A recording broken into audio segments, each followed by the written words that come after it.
What if the flower you water each morning is watering sorrow back into your life?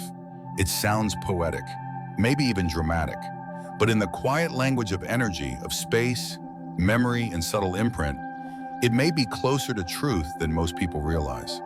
We're taught that flowers are beautiful, that they brighten a room, that fresh petals and rich color bring vitality. But what if that beauty has edges? What if the very thing you place in your hallway to soften your mood and is softly echoing something else, something heavier? Because in both Buddhist and Feng Shui traditions, flowers are not just decoration.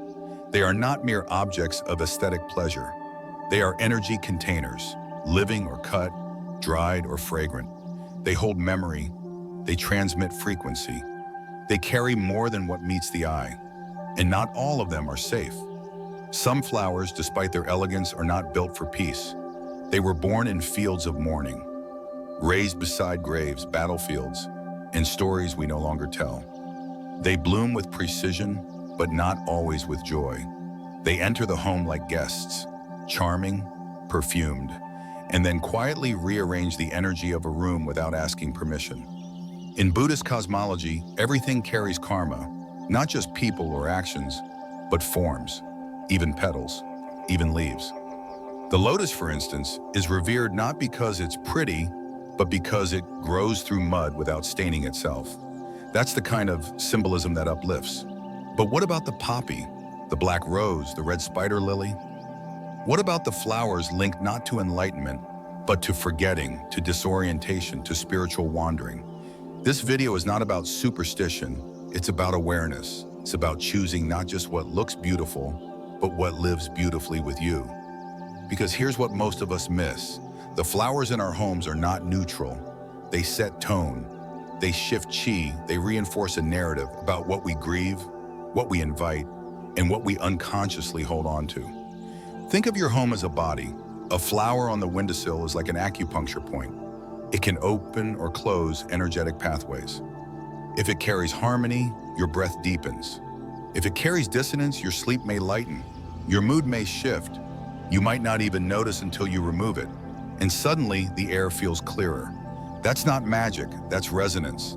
And so today we're going to look at 5 flowers, yes, 5 blossoms you've probably seen or admired, that may be creating misalignment in your space. Not because they're cursed, not because they're inherently bad, but because their traditional meanings, their energetic signatures, or their symbolic histories may be in conflict with the kind of energy you want to build. In each case, I'll share not only the historical or symbolic origin of the flower, but also a real-life story, a person, a family, or a space that was changed not by what they did, but by what they kept near them. These are not fables. They are echoes of real experience, shared through a lens of compassion and deep listening. And at the end, I'll offer not a warning, but a reflection. How can we choose flowers like we choose our thoughts? How can we decorate not just with trend or color, but with care? Because once you see it this way, everything changes. You start to notice the lilies at funerals and wonder why they're in your bedroom. You look at the poppy on the table and feel the numbness in the air. You pass by a red spider lily in a garden and sense a silence that doesn't comfort, it unsettles. And maybe you start replacing those with jasmine, with peonies, with blossoms that bring lift instead of weight. This is the wisdom of ancient practice. Not control, not fear, but discernment. Buddhism teaches the eye that sees is not as important as the mind that knows. Feng Shui adds, the form is only the beginning, the flow is what matters. Today we explore both. And if this opens something in you, a window of curiosity, a moment of recognition, then I invite you to stay with me. Not out of obligation, but out of gentle inquiry. Let's walk through each flower not as critics, but as caretakers. Let's listen to what beauty hides.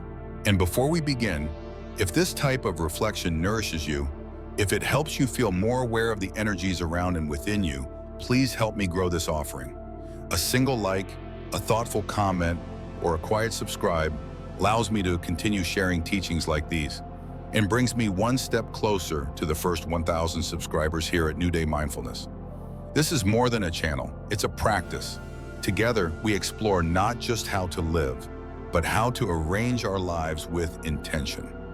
One breath, one corner, one blossom at a time. Let's begin. Section 1. The Black Rose.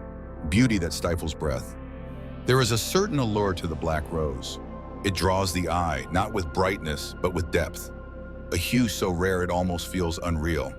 In fashion, in poetry, in art, the black rose has become a symbol of sophistication, mystery, even rebellion. Its elegance wrapped in velvet darkness.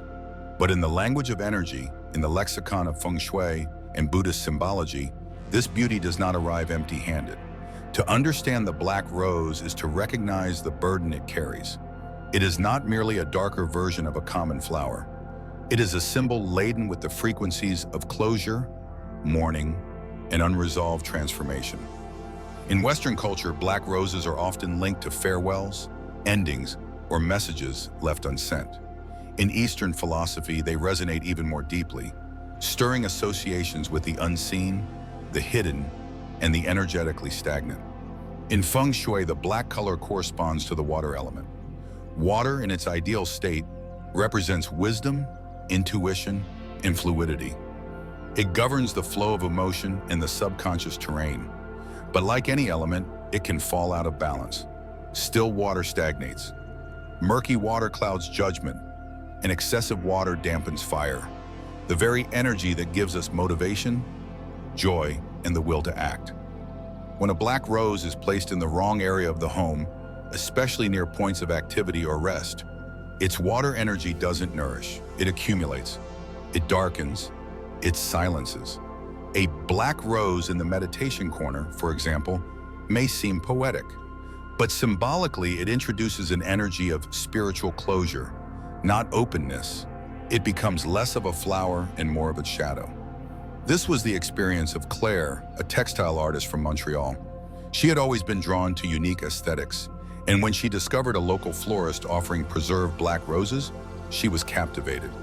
She bought a small bouquet and placed it in the eastern corner of her loft, the place she had dedicated for meditation and sketching.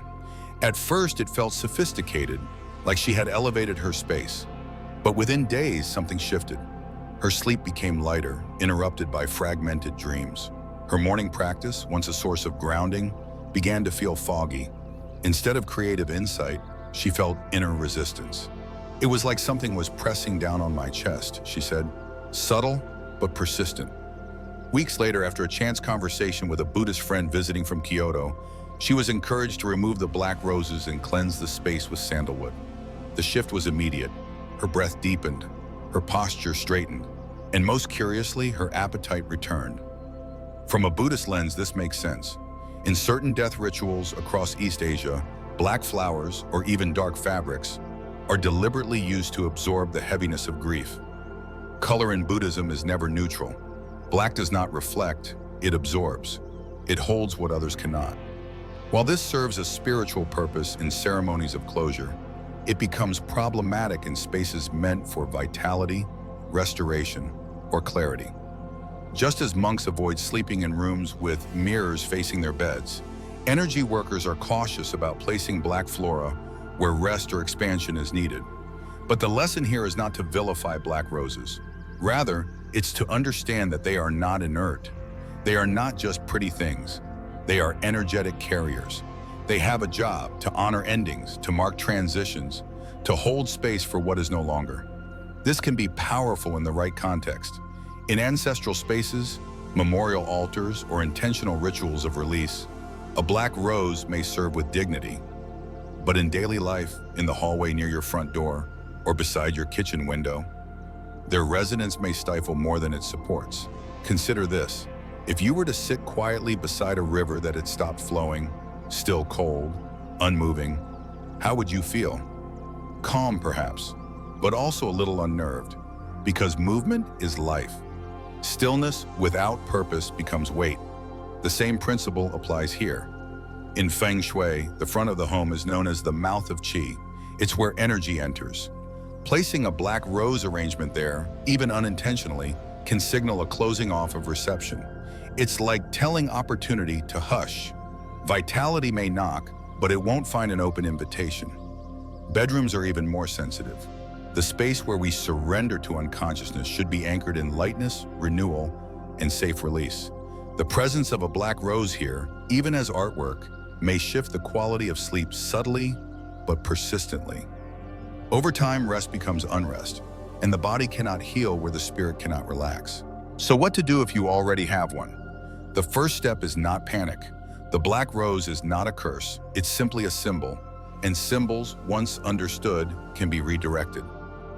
If you truly love the flower, consider moving it to a more neutral zone, a bookshelf in the hallway, or a shadowed corner where you intentionally place items that remind you of past closure. Let it be part of an energetic vignette, not the center of your sanctuary. Better yet, pair it with something that uplifts, a white stone, a gold-framed quote, a candle that's only lit for gratitude. Let it be held by context. Let it be balanced. Because in Buddhist practice, the lesson is never to fear what exists, but to see it clearly. An awareness transforms energy more than any rearrangement ever could. And in Feng Shui, design is never about surface, it's about flow. The flowers you choose are not just pretty accents. They are energetic frequencies. They are messages to the space you inhabit, and in turn, to yourself. The black rose says, endings live here. If that's the message you need to honor a chapter closing, so be it. But if what you seek is renewal, breath, and the spaciousness of possibility, then it may be time to replace the black rose with a flower that speaks of dawn, not dusk. Consider chrysanthemums for longevity, or peonies for grace, or a simple branch of plum blossom for courage through cold seasons. Each carries a message. So ask yourself, what message do I want my space to repeat to me every time I pass by that corner? Because whether you realize it or not, your flowers are already speaking, and some are saying far more than you think. Section 2. Poppy, the bloom that clouds the mind. There is a strange and silent grace to the poppy. Delicate petals like crepe paper, colors that range from blood red to ghostly white, and a slender stem that sways just slightly too easily in the wind. In art, in poetry, and even in remembrance, the poppy is beloved. It speaks of loss, of longing, of time suspended. It's a flower that makes us feel something, often something we can't name. But in the subtle language of energy, what we feel from the poppy may not be what we need. For centuries, the poppy has stood as a symbol of sleep. Not the kind of sleep that restores, but the kind that sedates. It is the flower of forgetfulness, of emotional distance, of quiet surrender. In Buddhist terms, this would be the clouding of right view, the haze that settles over the mind and heart, not out of peace, but out of avoidance. And in Feng Shui, this flower, though beautiful, introduces too much yin. Not serenity, but stupor. That distinction matters. The yin principle in balance is essential. It's the shade that cools, the stillness that grounds, the depth that holds mystery. But too much yin, especially in a space meant for clarity, action, or decision, can have the opposite effect. It doesn't soothe, it stalls.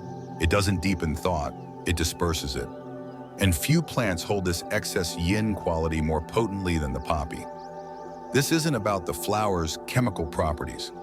You don't need to extract opium for the energy of sedation to manifest. It is already encoded in the flower's form, in its history, and in its myth. Poppies bloom not in fields of celebration, but in fields of forgetting. In the West, they are associated with war memorials, rows upon rows of red poppies growing where blood was once spilled. In Greek mythology, they were offerings to Hypnos, the god of sleep, and Morpheus, the bringer of dreams. These are not tales of vitality. These are tales of numbing, of gentle disappearance. And disappearance, no matter how poetic, is rarely conducive to growth. I once knew a composer in Bangkok named Molly, a brilliant mind, sharp as a tuning fork, with a gift for blending traditional Thai instrumentation with Western harmonic structure. Her early work was filled with fire and crisp phrasing, but something shifted during the pandemic. She told me she was searching for softness, for a gentler sound. "I need my music to sleep," she said. She began growing poppies on her balcony. At first it was aesthetic, a tribute to Debussy, to Chopin, to the eras where melancholy was music's soul. But over time, her vitality waned. "I'm still writing," she told her therapist, "but everything feels foggy. I sit down to compose and I drift. Hours pass, nothing gets finished." When she eventually consulted a Buddhist Feng Shui practitioner, he visited her apartment. "The problem," he said gently, "is not your creativity. It's that your house is dreaming when it should be awake." He pointed to the poppies, drooping with beauty and weight, and said, "These flowers are asking you to dissolve, but your work asks you to arrive." She removed the poppies. She replaced them with lemongrass and mint. Within a few weeks, her tempo returned, not just in her music, but in her mind. The fog lifted, her thoughts came back, her fingers moved again. There was no magic in this, just resonance. In Buddhist teachings, perception is the first gate. It is through perception that karma is made. If your perception is clouded, if your lens is distorted, then even noble action is misplaced. The mind must be clear before the path can be walked. And anything, even something as gentle as a flower that clouds the lens, becomes a hindrance. This is not to say poppies are evil, but their place must be chosen with care. They may be appropriate in memorial spaces, in quiet corners for mourning or remembrance or seasonal reflection, but not in the kitchen where food is prepared and life is nourished, not in a workspace where mental acuity is needed, and certainly not in a bedroom where dreams should come from within, not from the ambient seduction of floral hypnosis. Even in artistic spaces, caution is advised. We often mistake emotional depth for emotional clarity, but the two are not the same. Depth can be murky. Clarity can be simple.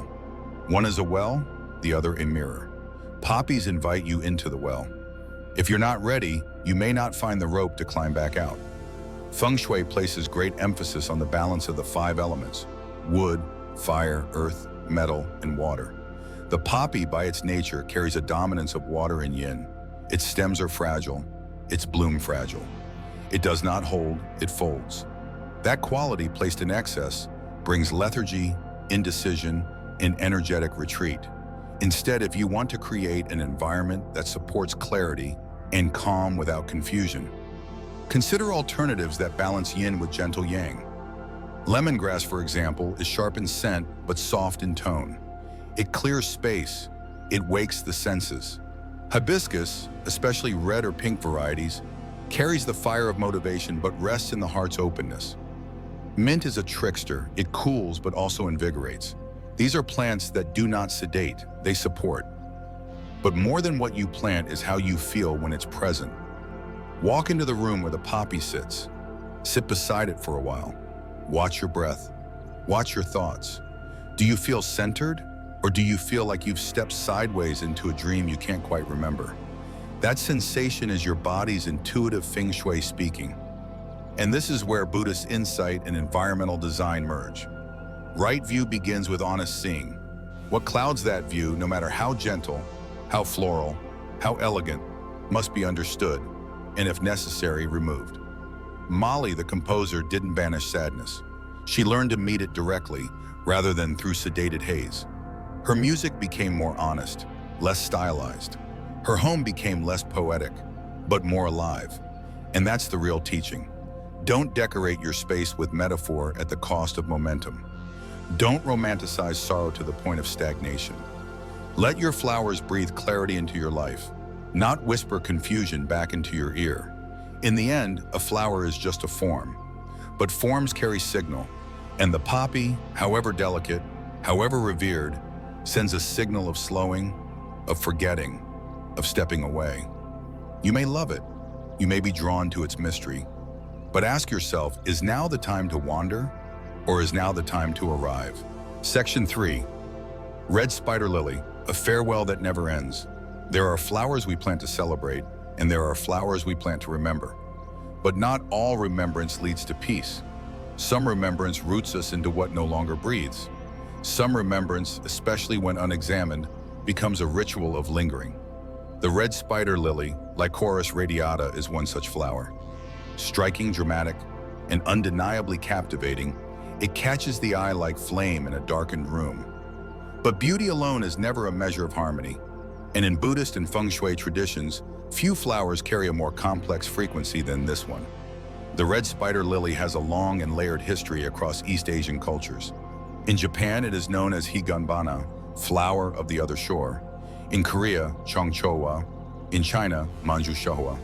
Though their names vary, the symbol remains startlingly consistent. This is the flower that blooms where souls part, on grave sites, along riverbanks, at thresholds between what was and what will never be again. In Buddhist imagery, it is associated with the bardo, the intermediate state between death and rebirth.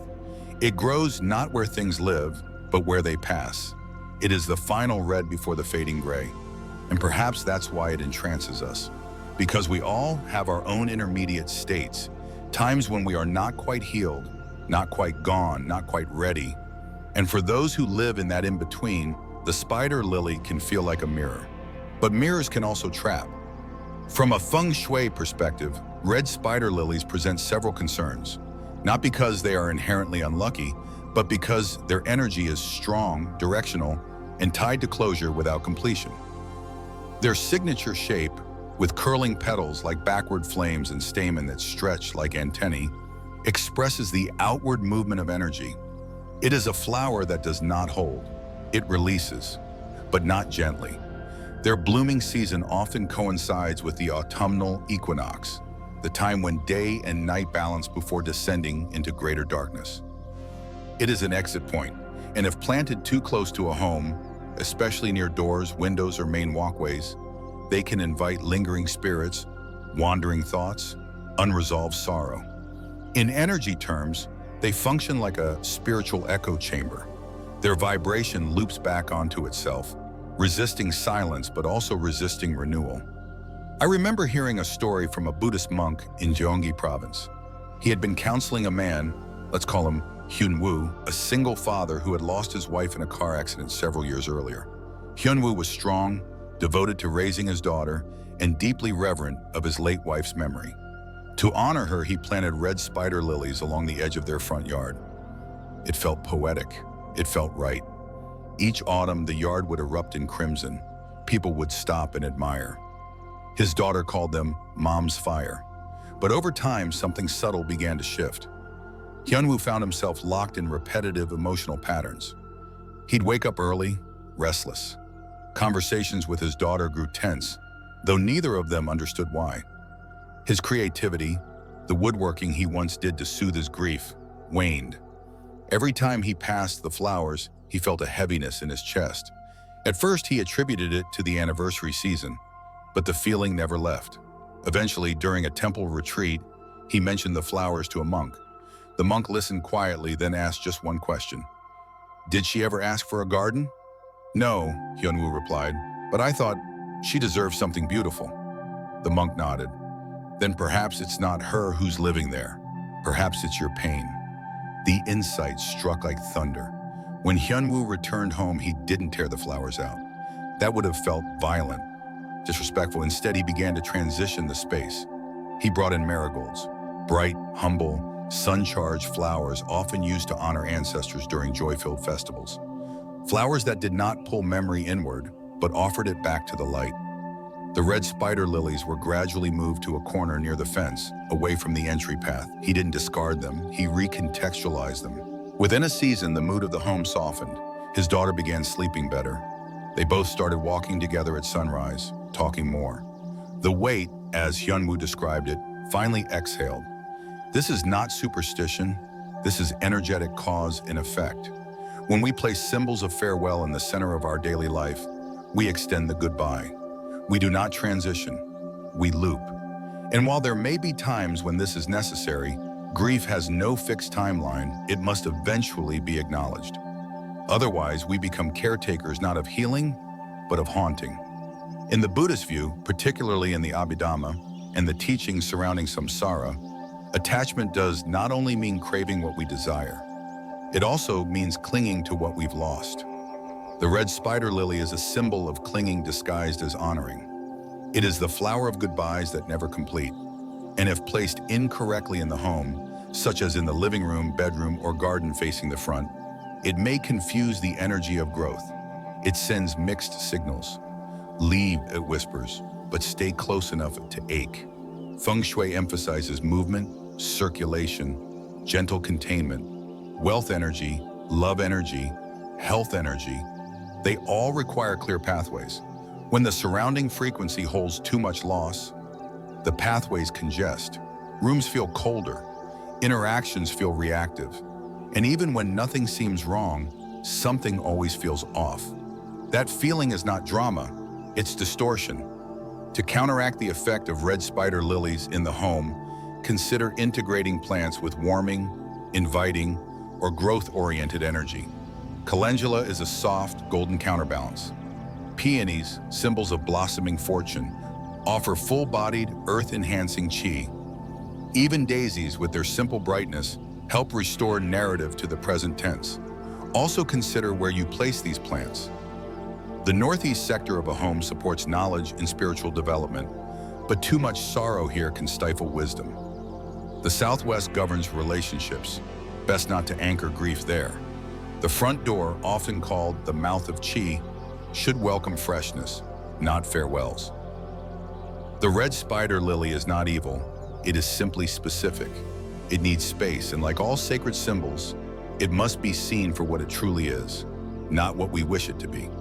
Hyunwoo's story reminds us that remembrance, while beautiful, is only truly sacred when it allows both the living and the departed to breathe. He didn't banish memory, he placed it where it belonged, in a part of the garden that held space but didn't occupy center. And so, if you find yourself drawn to the red spider lily, ask what part of your life feels incomplete. What chapter still asks to be rewritten? What emotion have you planted and called elegance, when in truth it is echo? Not all beauty brings blessing. Some beauty brings repetition. Honor the past, but don't turn it into a gate that locks you out of the present. Let flowers bloom for the life that still asks to be lived. Let your home carry fragrance, not just of what once was, but of what you still are becoming. Section 4. Angel's Trumpet, the gateway you didn't mean to open. Among the many plants that adorn gardens and homes with their drama and allure, few carry as much cautionary energy as the angel's trumpet. Visually, it is mesmerizing. Large, pendulous flowers that hang like bells at the threshold of dream and waking. Soft in color, white, peach, gold, but powerful in impression, these blossoms do not just decorate a space, they announce it. And in the spiritual traditions of many cultures, what they announce is not always something you intended to welcome. Known botanically as brugmansia, the angel's trumpet has long been linked with ritual, vision, and threshold states. Indigenous groups in South America have used it ceremonially to induce altered consciousness. It is a plant associated with trance, with surrender, with walking between worlds. In Buddhist terminology, we might say it touches the bardo, not the full state of rebirth or release, but the space in between. A place of ambiguity, openness, and sometimes dangerous vulnerability. And here lies the core problem. When you place a plant designed to open spiritual gateways into a home meant for protection, grounding, and clarity, you risk blurring the boundaries that keep those functions intact. Angel's trumpet, despite its name, is not soft. Its downward-facing blossoms, from a Feng Shui perspective, generate an energetic collapse. Qi moves where form directs it, and when a plant's shape is perpetually sagging, inward pulling, and down-directed, it creates a kind of suction field, drawing energy toward descent, not circulation. If placed near a main entrance, often referred to as the mouth of qi, it sends the arriving vitality of the home straight downward, as though it were being swallowed. If placed near bedrooms, meditation spaces, or dining areas, it subtly subverts the field of cohesion, replacing it with a pull toward inertia, introspection, or worse, uninvited openness. This is not fear-mongering. This is energetic logic. The angel's trumpet was never meant to be ornamental. It is a ritual plant, a sacred one, yes, but sacredness requires timing, context, and readiness. And what is sacred in ceremony can become burdensome in everyday life. I remember working with a family in Hanoi who had unknowingly cultivated an entire archway of angel's trumpet in their garden. It was beautiful. Visitors would often compliment them on the exotic, dreamy atmosphere the arch created. It draped the entry path like an enchanted curtain, swaying gently in the evening breeze. But inside the house, something else was growing. Within a few months of moving in, both husband and wife began experiencing unexpected mood shifts.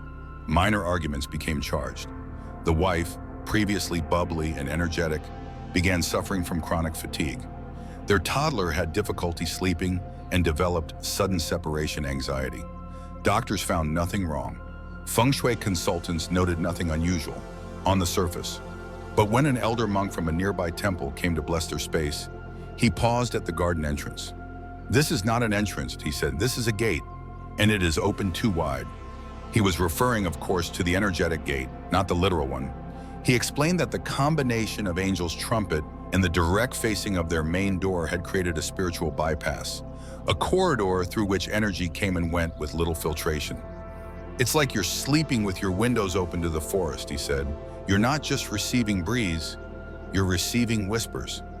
At his suggestion, the family gradually pruned the plants and replaced the archway with a trellis of climbing jasmine. Within a week, the mood in the house began to shift. Rest returned, meals felt easier, and most curiously, they all reported feeling quieter, not emotionally but vibrationally. The buzz had gone, peace had come back. That story stayed with me because it illustrated something subtle but vital. Not all beautiful things are harmless, and not all sacred objects are appropriate in all places. In Buddhist philosophy, there is a concept called right effort, samavayama. It does not simply mean to try hard or to be diligent. It means to place the correct energy in the correct direction for the correct purpose in the correct timing. A lotus opens at dawn, not midnight. A prayer is best recited in stillness, not panic. And an angel's trumpet, while sacred in vision work, is too open-hearted for passive spaces. Homes need boundaries. Boundaries, not just locks and walls, but energetic membranes that filter what enters and what stays. The presence of high-frequency plants like Angel's trumpet in domestic zones without ceremony, intention, or containment acts like a misfired invocation. You've opened the gate, but to what, you do not know. And in the absence of clarity, the field destabilizes. From a Feng Shui design lens, this is where placement becomes medicine. If you're drawn to Angel's trumpet, and some people are, it's worth asking why. Do you crave escape? A soft dissolving? A break from the rigidity of structured living? If so, it may be that what you're truly seeking is transition, but transition requires preparation. If you're not actively processing trauma, grief, or spiritual evolution, then Angel's trumpet may be offering too much too soon. Instead, consider balancing plants. Sage for clearing, jasmine for sweetness and grace, bamboo for rooted resilience. These plants hold their frequency gently. They do not dominate the space. They bless it. If you must keep Angel's trumpet, limit its exposure. Avoid planting it near doorways, bedrooms, or gathering areas. If grown in a garden, place it toward a far edge where its energy can disperse without drawing everything with it. Prune regularly. Never let it overhang or face directly into windows or entrances. And most importantly, treat it not as a flower, but as a spiritual object, with awareness, with boundaries. One of the most overlooked aspects of energetic architecture is this. Beauty is not neutral, it is directional. It points somewhere, it invites something, and in that pointing, it declares an intention. Angel's trumpet, for all its elegance, points downward and inward. If you are not anchored in your own center, it may pull you further from it. There is a famous Buddhist phrase spoken often in temples and scrolls, "When the door is open, the wind enters." But not all wind is breeze. Some winds carry stories, some carry weight, and some carry what you are not ready to meet. So ask yourself this: what is blooming at the entrance of your life? What energies are you cultivating, not through intention, but through aesthetic alone? The most profound lesson of the Angel's trumpet is not avoidance. It is discernment. It is a reminder that even sacred things can be misplaced, that even the most beautiful gate must still be guarded, and that even in our pursuit of peace, we must choose the correct vessels for its arrival. Let your home be a sanctuary not just of stillness, but of sovereignty. Let every plant be a prayer, not just a decoration. And let the gates you open be the ones you know how to walk through, mindfully, fully, and with the awareness that not every whisper was meant for your ears. Because sometimes the flower you adore is not meant to adorn. It is meant to awaken. And not all awakenings are gentle, and that too is sacred. Section 5, Golden Chrysanthemum. Between grief and gold, among the many flowers that adorn altars, ceremonies, and rituals of remembrance across cultures, few are as universally present, and yet widely misunderstood, as the chrysanthemum. And fewer still carry such nuanced polarity as the golden variety. Bright, radiant, sun-colored, and often arranged in formal compositions, the golden chrysanthemum appears, at first glance, to be a symbol of optimism. In Western contexts, it is even marketed as a cheerful flower, meant to brighten doorsteps, greet guests, and inject life into otherwise muted corners. But in the deeper layers of Buddhist and Asian spiritual practice, the golden chrysanthemum is not a simple ornament. It is a bridge between the seen and unseen, the remembered and the forgotten, the revered past and the vibrating present. And without the right intention or placement, that bridge may become an energetic confusion, an echo of ancestral energy in a space that should hold vitality. Let's begin with context. In many East Asian traditions, chrysanthemums, especially the golden and yellow variations, are used during festivals and memorials for the dead. In Japan, the flower is revered as a symbol of longevity and imperial purity, but it is also placed on graves. In China, the flower is tied to autumn, to aging, to cycles nearing completion. In Vietnamese Buddhist rituals, golden mums may appear during Vu Lan, the festival of filial piety, as offerings to deceased parents and ancestors. In all these contexts, the flower is not meant to decorate life. It is meant to hold memory. Now consider what happens when such a symbol, charged with remembrance and stillness, is placed casually in the living room beside the TV or set on the kitchen table next to half-finished groceries. From a Feng Shui perspective, this is more than just aesthetic dissonance. It is energetic contradiction. The living room and kitchen are spaces of yang activity. Conversation, nourishment, movement. To introduce a flower rooted in ancestral stillness into these environments is to overlay two opposing energetic scripts. One says engage, the other says recede. And when a space receives these conflicting signals, it does not harmonize. It hesitates. That hesitation is felt in subtle ways. A heaviness in the air, a drop in enthusiasm, a strange sense of inertia without cause. There's a Buddhist teaching that aligns beautifully with this observation. All offerings carry consequence. What you offer to the most may not nourish the present. This does not mean we should avoid remembering. Quite the opposite. But remembrance is a sacred act. It requires space. It requires intention. It should not be mingled unknowingly into the rhythms of the everyday, where it is both seen and ignored. Let me share a story to illustrate this more personally. A retired school teacher named Lan, living in a quiet neighborhood in Kuala Lumpur, once invited me into her home for tea. She had watched some of our New Day mindfulness reflections online and wanted to consult about the strange sense of unrest she had been feeling. Nothing overt, no illness, no conflict, no loss, but an unshakable weight that seemed to hang in the air, especially near the front entry of her house. When I arrived, I was struck by the beauty of her space. Warm light, clean surfaces, and in the entry foyer, a small carved wooden table adorned with a bright bouquet of golden chrysanthemums. They were perfectly arranged, their petals vibrant and full, their stems submerged in clear water. But the air around them? Dense, still, almost ceremonial. I asked her about the flowers. "Oh," she said, smiling softly. "I've always loved golden mums. My mother used to grow them. We'd place them on her altar after she passed." "And now?" I asked. "Why here?" Lan paused. "I just like having them where I can see them." But when I gently asked how she felt when she passed by them each day, her expression changed. "Sometimes I dream of her, and of my father too. Sometimes I dream they're standing by the door trying to speak, but I can't hear." We sat for a long while in silence. Then I offered this. Perhaps the flowers are doing what they have always done. They are calling memory forward, but memory belongs where it can be honored, not where it must compete with the living. That afternoon, we moved the chrysanthemums, not out of fear, but with care. We placed them in her altar space, alongside incense, old letters, and soft candlelight. And we replaced the foyer flowers with peonies, symbols of abundance, grace, and growth. Within days, she reported that the air felt lighter.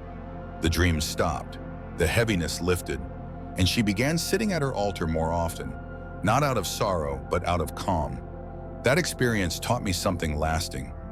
Symbolism is not neutral, and nostalgia is not always nourishing. In the Buddhist view, memory is sacred, but it must be given a vessel. If not, it seeps into corners of life where it does not belong. Flowers, being living symbols, absorb this energy. Those used in ceremonies carry the vibrational imprint of those moments. And when placed in casual spaces, they bring those vibrations with them.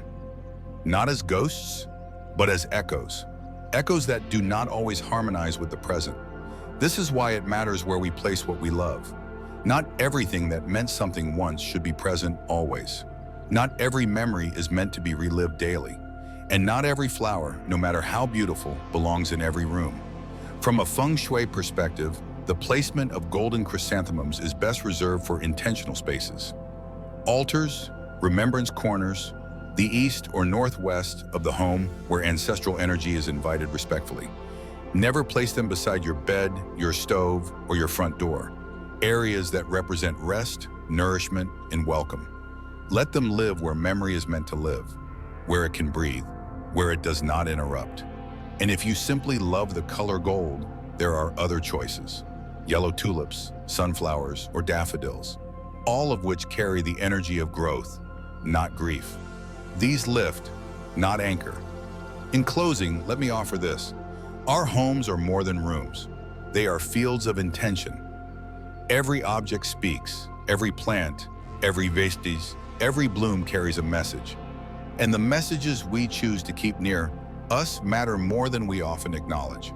So ask yourself today, not just what is in your home, but why? What is it saying? What is it holding? And what is it calling forth? Perhaps the golden chrysanthemum was never meant to brighten the front door. Perhaps it was meant to sit with your memories, in a quiet place where your ancestors can be heard, without interfering with the joy of your morning tea. Because remembrance, when rightly placed, becomes reverence. But when misplaced, even gold becomes heavy. Let your living space remain alive. Let your symbols align. Let your flowers speak only what you are ready to hear. And in that clarity, let peace take root. Final, we often think of flowers as ornaments, delicate touches of color that add beauty to our homes. But what today's reflection has invited us to consider is something deeper. Not every bloom is just a bloom. Some carry stories, others carry memory. And a few, however graceful on the surface, may quietly hold vibrations that unsettle the space around them. Throughout this journey, we explored 5 flowers that, though beautiful, carry weight. The black rose with its sorrowful absorption. The poppy, veiled in dreamy confusion. The red spider lily, tethered to departures that never quite complete. The angel's trumpet, which opens doors the spirit may not be ready to walk through. And the golden chrysanthemum, honored in ritual but misplaced in casual space, can stir grief into a home that longs for joy. Each of these plants in its own way reminded us of a truth both Feng Shui and Buddhist teachings whisper quietly. Your surroundings don't just reflect your mind, they shape it. The atmosphere you live in isn't neutral. It speaks, it supports, or it slowly erodes. And what you water, physically or energetically, will one day bloom in your inner world. This is not about fear, nor is it about superstition. It's about discernment. The same way we choose who we spend time with, the friends who uplift, the mentors who clarify, the family who nourishes, so too must we choose the living presences in our space. The flowers you grow, the plants you place near your door, or beside your bed are not passive. They are energetic companions. And some, though wrapped in beauty, may speak in tones your spirit isn't meant to carry every day. That doesn't mean we erase the past. In fact, it's the opposite. We honor it properly. We give it a place that matches its gravity. Ritual flowers belong in ritual spaces. Ancestral blossoms belong near the altar. Let your home, your kitchen, your bedroom, your entryway remain fields of lightness, growth, and current vitality. Because when memory sits in the wrong place, it doesn't comfort, it anchors. And when you align the energy of your home with the energy of your season in life, the change is not just aesthetic, it's spiritual. As one old Buddhist saying goes, the flower is the thought that grew roots. So today ask yourself, what thoughts are growing in your home? Are they fresh? Are they nourishing? Are they clear? If not, perhaps it's time to trim what no longer blossoms for you. And if any part of today's reflection helped you see your space and your life with fresh eyes, I invite you to do 3 small things. Like this video to help others discover it, share it with someone whose space may be quietly calling for clarity, and subscribe to New Day Mindfulness. Each act of support helps me reach the goal of 1,000 followers, and more importantly, helps bring grounded, non-superstitious, sacred insight to those who are ready to listen. And I'd love to hear from you. Which flower surprised you the most today? What memory did it stir? What shift might you consider in your own home? Leave a comment below, not for me, but for the conversation, for the community, for those who may be walking the same path in silence. Together, let's continue choosing harmony, one bloom at a time. Affirm it with me if you'd like. I choose flowers that reflect peace and release the ones that do not. With care, with light, and with deep thanks. See you in the next reflection.